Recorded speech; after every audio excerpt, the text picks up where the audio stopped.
আরজিকর হাসপাতালে মহিলা জুনিয়র চিকিৎসকের ওপর পাশবিক অত্যাচার ও খুনের ঘটনার প্রতিবাদ জানালেন জঙ্গিপুর মহকুমা হাসপাতালের চিকিৎসক, নার্স সহ স্বাস্থ্যকর্মীরা। শনিবার তারা ওই জুনিয়র চিকিৎসকের খুনের ঘটনায় জড়িতদের উপযুক্ত শাস্তির দাবি করেন। এছাড়াও মৃত জুনিয়র চিকিৎসকের আত্মার শান্তি কামনা করেন। হাসপাতালের বিক্ষোভকারী চিকিৎসকরা জানান, প্রশাসন যেন চিকিৎসকের কর্মক্ষেত্রের নিরাপত্তা সুনিশ্চিত করেন। অবগত আছেন যে 8 তারিখ রাত্রি 2টোর পর আরজিকর মেডিকেল কলেজে কর্মরত অবস্থায় আমাদের একজন সহকর্মী, দ্বিতীয় বর্ষীয় একজন পোস্ট গ্র্যাজুয়েট ট্রেনির উপর একটা অত্যন্ত নারকীয় পাশবিক একটা অত্যাচার হয়েছে এবং তারপরে তাকে খুন করা হয়েছে। সেই ঘটনার প্রতিবাদে আমরা সকল স্বাস্থ্যকর্মী, ডাক্তার, সিস্টার এবং সমস্ত স্বাস্থ্যকর্মী আর জঙ্গিপুর সাব ডিভিশনাল হসপিটালের মধ্যে আমরা সবাই মিলে একসাথে সম্মিলিত হয়েছি এই ঘটনাটাকে প্রতিবাদ জানাতে। যে দোষী সে যাতে কঠোরতম শাস্তি পায়, দৃষ্টান্তমূলক শাস্তি পায় এবং অতি দ্রুত যাতে তার বিচার হয় এবং এই ঘটনার যাতে পুনরাবৃত্তি না হয় এবং আমরা যারা হেলথ ওয়ার্কার, যারা হেলথ কেয়ার প্রোভাইডার, তারা যাতে আমাদের ওয়ার্ক প্লেসে আমরা যাতে সিকিওর থাকি, আমাদের ওয়ার্ক প্লেস বা কর্মক্ষেত্রে আমাদের নিরাপত্তাটা যাতে সুনিশ্চিত করা হয়, সেই দাবিতেই আজকে আমাদের এখানের এই অবস্থান।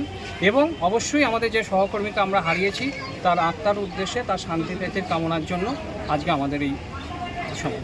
আপনারা কি কোনো কর্মবিরতি করছেন? আর বিকালে না, কর্মবিরতি কিছু নয়, কর্মবিরতি কোনো সমস্যার সমাধান নয়, কর্মবিরতি কোনো সমস্যার সমাধান নয়। আমরা কাজ চালিয়ে যাচ্ছি, কাজ যেমন চালাচ্ছি আমরা কাজ চালাবো, কিন্তু প্রতিবাদ স্বরূপ আজকে সন্ধ্যে 7টার সময় একটা মোমবাতি জুলুস বা ক্যান্ডেল মার্চ করব, যেটা আমাদের জঙ্গিপুর সাব ডিভিশনাল হসপিটাল থেকে শুরু হয়ে আমরা পুরো শহরটাকে পরিক্রমা করব এবং আপনাদের মাধ্যমে জঙ্গিপুরের সকল শহরবাসীকে, সাধারণ নাগরিক সমাজকে আবেদন রাখবো, ছাত্র যুব প্রত্যেককে আবেদন রাখবো, মা বোনদের সকলের কাছে আবেদন রাখবো, আপনারা সবাই আসুন, আমাদের এই প্রতিবাদে সামিল হন। যারা সমাজ বিরোধী, যারা দুষ্কৃতী, তাদেরকে সমাজ থেকে আইসোলেট করুন। কর্মক্ষেত্রে নিরাপত্তা চাইছি, কর্মক্ষেত্রে নিরাপত্তা প্রত্যেকটা স্টাফের আমাদের মা বোন প্রত্যেকজনের কর্মক্ষেত্রে নিরাপত্তাটাকে সুনিশ্চিত করতে হবে।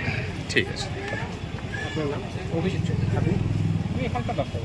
মিডিয়া এর মাধ্যমে কিংবা যেভাবেই হোক এখন সবাই অবগত আছেন যে গত পরশুদিন রাত্রে আরজিকর মেডিকেল কলেজ, যেটা খোদ কলকাতায় অবস্থিত, সেখানে এতটা নিরাপত্তার মাঝখানে একটা এত বড় ক্রাইম হয়ে গেছে যে মেয়েটি যে শুধু মারা গেছে তাই নয়, তার দেহ পুরো ক্ষতবিক্ষত অবস্থায় উদ্ধার করা হয়েছে।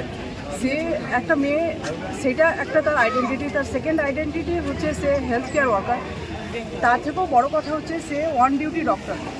তো আমাদের পশ্চিমবঙ্গে যদি অন ডিউটি ডক্টরের সাথে এরকম একটা ঘটনা হলো, তো তাহলে আমরা আর যারা হেলথ কেয়ার ওয়ার্কার আছি আমরা প্রত্যেকে কতটা সেফ? যদি আমাদের সেফটি না থাকে, ওয়ার্ক প্লেস এনভায়রনমেন্ট সেফটি না থাকে, তাহলে আমরা কী করে পরিষেবা দেব? সবার আমরা যাতে সুস্থ পরিষেবা দিতে পারি, আমরা আমাদের নিরাপত্তার জন্য এবং যে চলে গেছে তার খুনিদের যতটা সম্ভব দ্রুত বিচার হোক, এই দাবি নিয়ে আজকে সন্ধ্যায় ক্যান্ডেল মার্চ করছি। আর তার বিদেশি আত্মার জন্য এখন আমরা শ্রদ্ধা জ্ঞাপন করব। আজকে আপনারা কোথায় ধিক্কার মিছিলটা জানাচ্ছেন?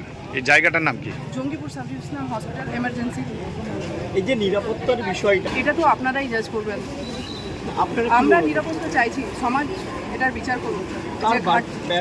ঘাটতিটা কোথায় হচ্ছে? ঘাটতি সবার পক্ষ থেকেই আছে, কোনো একজনের পক্ষ থেকে নেই।